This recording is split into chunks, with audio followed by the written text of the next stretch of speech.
récupérer ses seins. Je vous ai quelque part. Personne ne se trompe de sein parce que chacune connaît sa petite. Et elle rentre tout au village.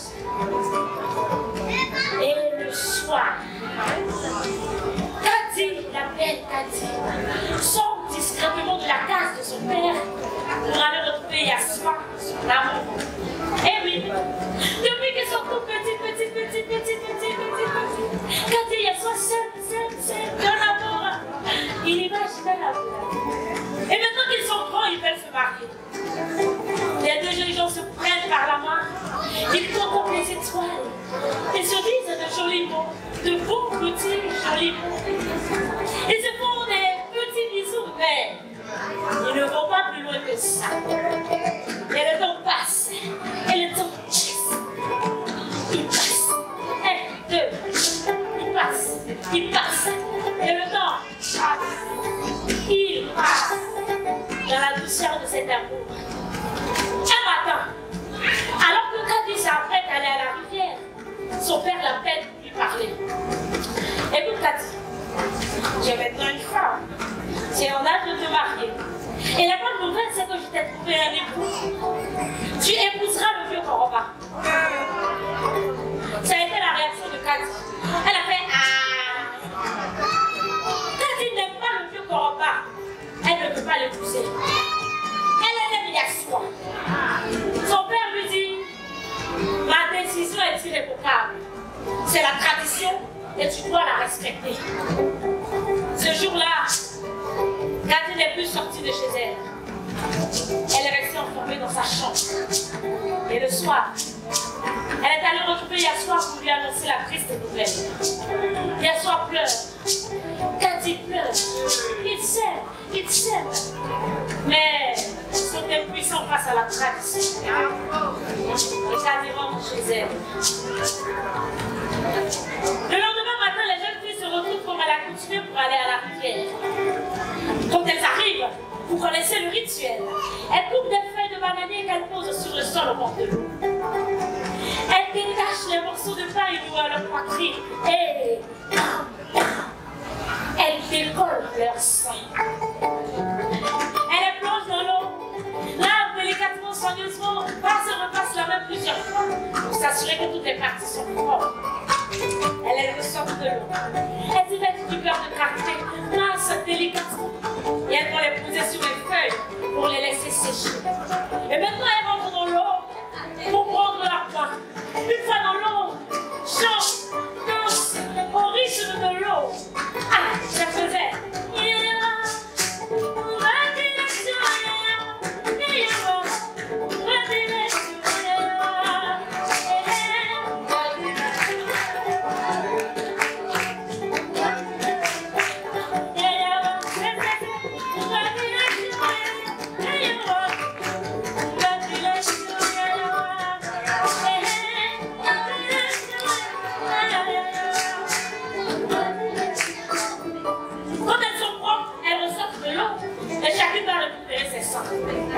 Sauf que ce jour-là, toutes les filles ont récupéré leur sang, sauf Cathy. Cathy ne voit pas ses seins. Panique. Elle cherche partout. Fouille, farfouille, entrefouille. Il n'y a rien. Les jeunes filles sont paniquées. Dans la débandade, elles rentrent au village et laissent Cathy toute seule à la rivière. Cathy ne peut pas retrouver sans ses seins. Elle ne se sent plus femme sans ses seins. Elle est triste, elle pleure, elle continue à chercher, mais rien. À la tombée de la nuit, elle rentre retrouver son père. Papa, mes seins. Maman, mes seins. Les parents de Cathy sont impuissants. Depuis ce jour, Cathy refuse de sortir de chez elle. Elle pleure. Elle refuse de boire, de manger. Elle ne veut boire, ne veut parler à personne. Yassoua a tout essayé, mais en vain. De l'autre côté dans le village, tout le monde ne parle que de Cathy la fille sans sein. Certains disent que Cathy est maudite. D'autres racontent qu'elle a été frappée par les esprits parce qu'elle aurait refusé d'épouser le vieux Koroba. La nouvelle court et arrive aux oreilles du vieux Koroba. Dès que le vieux Koroba a pris la peine, il vient voir les parents de Cathy. Il a dit que lui, il ne veut pas épouser une femme plate. Une femme sensée, c'est comme une licence au reggae. Les parents de Cathy sont inconsolables. Si même le vieux Koroba ne peut pas épouser leur fille, qui d'autre le fera? Question. C'est dans ce moment que le jeune Yassoua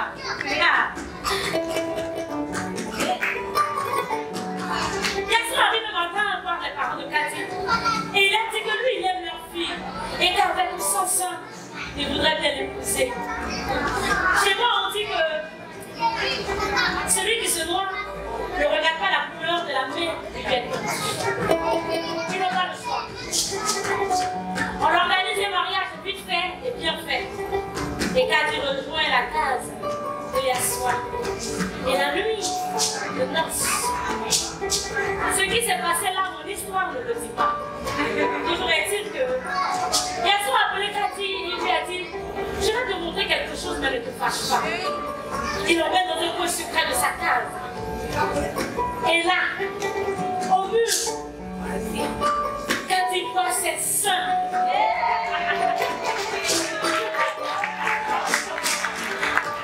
quand il a vu cette sœur, elle était en joie, un peu en colère, mais elle était déjà mariée à Yassoua. Il lui a dit, tu sais chérie, ce jour-là à la rivière, c'est moi qui ai volé tes seins. Je savais très bien que le vieux Koroba ne voudrait pas d'une fille sans sein. Je l'ai fait par amour. Cathy a regardé Yassoua. Yassoua a regardé Cathy. Et puis...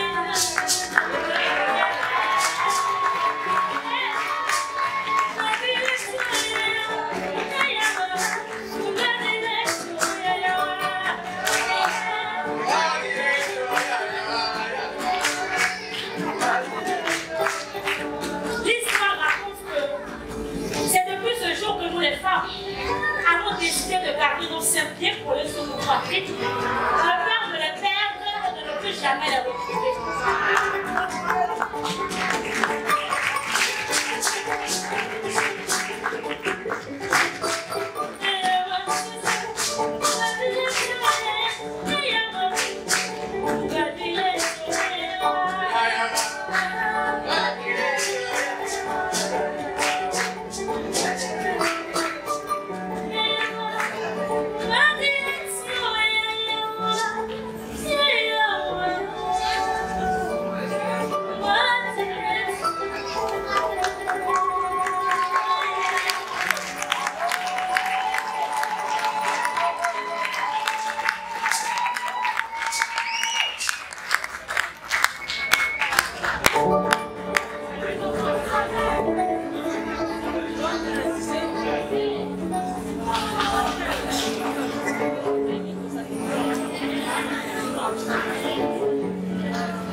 J'ai vraiment dit, il vit avec moi, il va savoir depuis des années. Depuis qu'ils vivent ensemble, ils n'ont jamais eu de problème. Et ils s'aiment profondément, ils s'aiment passionnément, ils s'aiment à la folie. Je ne vous parle pas de ce genre d'amour d'aujourd'hui. Lady China, comme vous transférez par WhatsApp, que vous publiez sur les réseaux sociaux avec beaucoup de motivation pour faire le buzz. Mais le vrai amour, l'amour vrai. Voyez ma cette histoire. Elle est belle, intelligente. Et avec son mari, ils ne se sont jamais fâchés. Jamais. Voyez ma une épouse parfaite en tout point de vue. Les parents. Et de la conduite de sa femme. J'ai vraiment dit c'est fait une idée fixe. Que les femmes sont des êtres très honnêtes et incapables de mentir. Dans le village, c'est lui qui est chargé de la justice. Et à chaque fois qu'un homme et sa femme comparaissent devant lui pour un litige, il a toujours la même phrase à la bouche. Les femmes sont des êtres très honnêtes et incapables de mentir. Une femme ne ferait rien qui aille à l'encontre du bonheur de son foyer. Et sa sentence est toujours la même. Homme, tu n'as pas raison. Demande pardon à ta femme que tu lui dis. Sinon, on ne peut pas lui la rendre. Et c'est là que je dis. Ah. Moi, je vais la femme de sa maman à remarquer l'attitude de son mari. Elle n'est pas d'accord. Il est mauvais juge. Elle décide donc de lui parler. D'accord. Le soir, elle appelle son mari et elle lui dit, écoute chérie, tu as une confiance si aveugle dans la femme. Aucun homme n'a jamais raison sur sa femme devant toi. Tu es là, mauvais juge. Et c'est mon devoir de te dire la vérité. Tu vois, moi, ta femme, moi que tu vois, moi que tu classes au rang des anges, je suis capable de te jouer l'un de ces tours si cruels que tu en deviendras même fou. Dès que tu as entendu le mot fou, il a commencé à sourire. Et puis il a dit à sa femme, oh, Vanessa, tu n'es même pas capable de tuer une petite mouche. À plus forte raison de me rendre fou. J'aimerais bien voir pourquoi. Vanessa a regardé son mari et elle lui a dit, tu vas voir. Par chez nous, une femme te dit que tu vas voir. Même si tu es aveugle, tu vas voir. D'accord? Le temps passe. J'ai vraiment dit à oublier la petite discussion qu'il a eue avec sa femme. Mais Vanessa n'a rien oublié. Elle a tout gardé dans son cœur. Et un matin, elle dit à son mari, écoute chérie, tu sais, je suis excellente cuisinière. Et comme je t'aime, je voudrais que tu organises un déjeuner. Comme ça, moi, ta femme, je vais cuisiner une de mes nouvelles recettes. Ah, tu seras tellement fière. Tes amis vont te respecter. Tu vois, dit, il est content. Sa femme s'est cuisinée, c'est un cordon bleu. Il imagine déjà toute la fierté qu'il tirera de ce déjeuner. Il lui dit, écoute chérie, je vais inviter 4 de mes amis, les plus importants et les plus respectés du village. Et ils viendront à la maison. Elle a dit ok. Elle a dit cuisiner pour tout. Elle a souri. Il a souri. Et puis il a regardé dans ses yeux. Et puis il a dit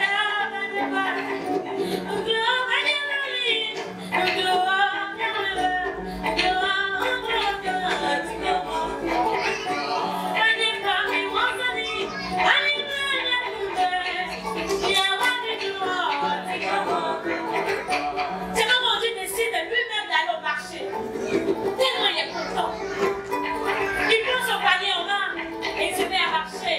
On va le faire descendre. Là, il fait simplement. Il marche. 1, 2, il marche. C'est fait. Il marche. 1, 2, il marche. 1, 2, il marche. 1, 2, il marche. Son panier en main. Il marche.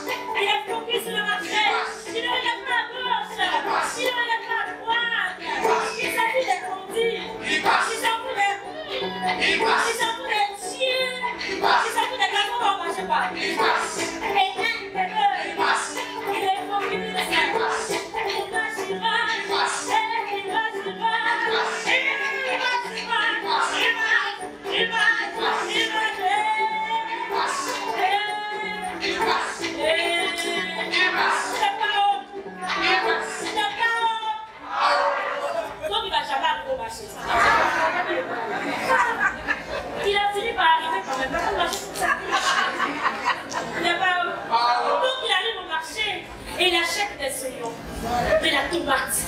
de la bonne viande de mouton.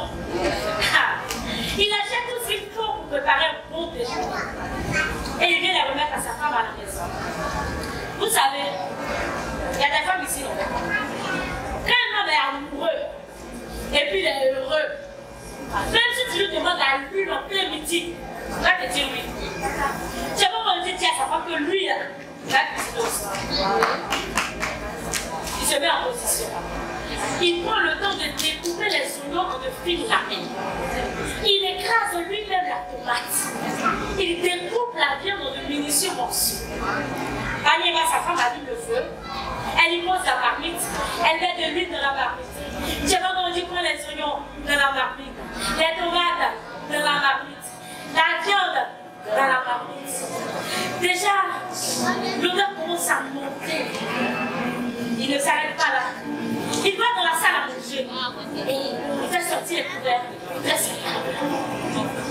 Quand il a fini, il va prendre un bon bain.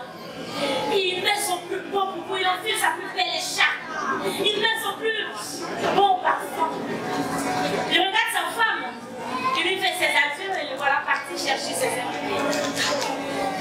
Mais parle. C'est que vous ne savez pas. C'est que lorsque Tchébogondji allait au marché, sa femme l'avait fait suivre par l'un de ses serviteurs. Et à lui, elle avait ordonné d'acheter exactement les mêmes choses que son mari. Ce que le serviteur avait fait avec beaucoup d'adresse. Dès que son mari sort de la maison, Panier va faire disparaître tout ce qu'il y avait dans la marmite. Elle était le feu. Elle lave les ustensiles de cuisine comme s'ils n'avaient jamais été utilisés. Quand elle a fini, elle remplace les condiments qui étaient en train de cuire par les condiments que son serviteur a achetés au marché. Elle rentre ensuite dans la salle à manger et tous les couverts que son mari avait sortis, elle les range comme s'ils n'avaient jamais été sortis. Elle va ensuite dans la chambre. Elle s'enveloppe dans un gros drap et se met à trembler comme si elle avait de la fièvre. D'accord? L'heure du déjeuner arrive. Je vais manger ses 4 invités arrivent à la maison. Dès qu'il va dans la chambre, il ne voit pas sa femme. Il ressort de la chambre. Il prend ses amis, il les emmène dans la salle à manger. Arrivé dans la salle à manger, il a prouvé que lui-même avait dressé les esprits. Il se pose des questions. C'est sa femme qui peut lui donner des réponses. Alors, j'ai pas vendu se rendre dans la cuisine. Une fois dans la cuisine, surprise. Pas de nourriture, pas de feu, pas de marmite au feu. En fait, il n'y a rien. Il se pose des questions. Il regarde dans les calebasses. Les condiments que lui avait regardés dans la marmite qui était en train de cuire sont redevenus tristes. Les oignons que lui-même avait découpés en fines lamelles, c'était reconstitué. La tomate que lui-même avait écrasée était redevenue compacte. La viande, c'était reconstitué. Il se pose des questions. Alors il se rend encore dans la chambre, il fouille et il trouve sa femme sous le lit. Tremblante, suant en grosse goutte, bavant, avec ses ongles comme ça. Calm girl. La salive. Je vous redis complet. Ils sont en flèche de la chambre, traversent la cuisine et arrivent dans la salle à manger. Il va trouver ses amis. Des parents. Il regarde ses amis. Il leur demande de toucher son corps pour savoir s'il est vraiment dans son corps. Parce qu'il a l'impression d'être ailleurs. Il demande à ses amis s'il est vraiment chez lui. Parce qu'il a l'impression d'être chez quelqu'un d'autre. Il parle, redit les mêmes choses sans cesse. Il regarde ses amis avec ses yeux écarquillés. On ne comprend rien. C'est dans ce moment que Panier-Va, se traînant à 4 pattes, sort de la chambre. Elle vient trouver les amis de Tchébogondji. Elle les regarde et elle dit, d'abord, aidez-moi. Je ne sais pas, peut-être que mon mari est devenu fou. Mais voilà, malade depuis une semaine. Je suis couchée dans la chambre. Ce matin, je lui ai demandé d'aller chercher un guérisseur. Je ne comprends pas pourquoi elle a ramené ce condiment que vous voyez dans les calebasses. Et à ma grande surprise, il vous annonce vous comme invité à un déjeuner que moi j'ai préparé. Avec mon état, Comment puis-je cuisiner? Ah! Les amis de Tchaboboriti veulent bien croire leur ami. Mais ils regardent les tartines de Banieba. Ils regardent un ami qui a les yeux écarquillés, qui me dit les mêmes choses. Ils comprennent que là, il y a un truc qui ne va pas.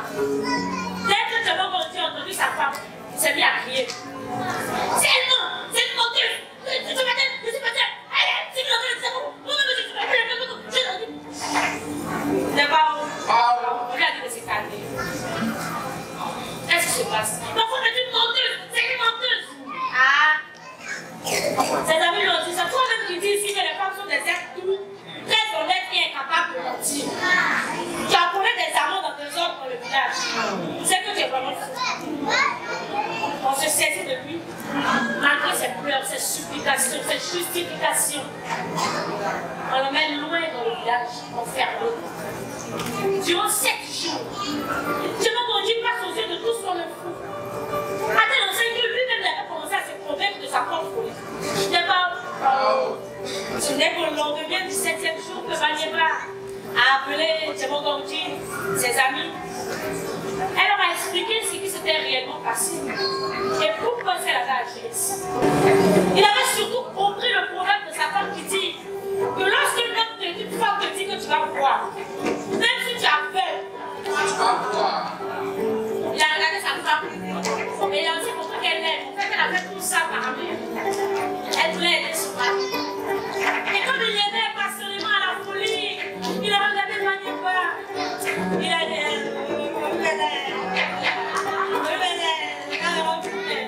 et puis il a dit, je t'aime, Banieba, je t'attends, mon amour, je t'aime, ma bien-aimée, je la plus belle.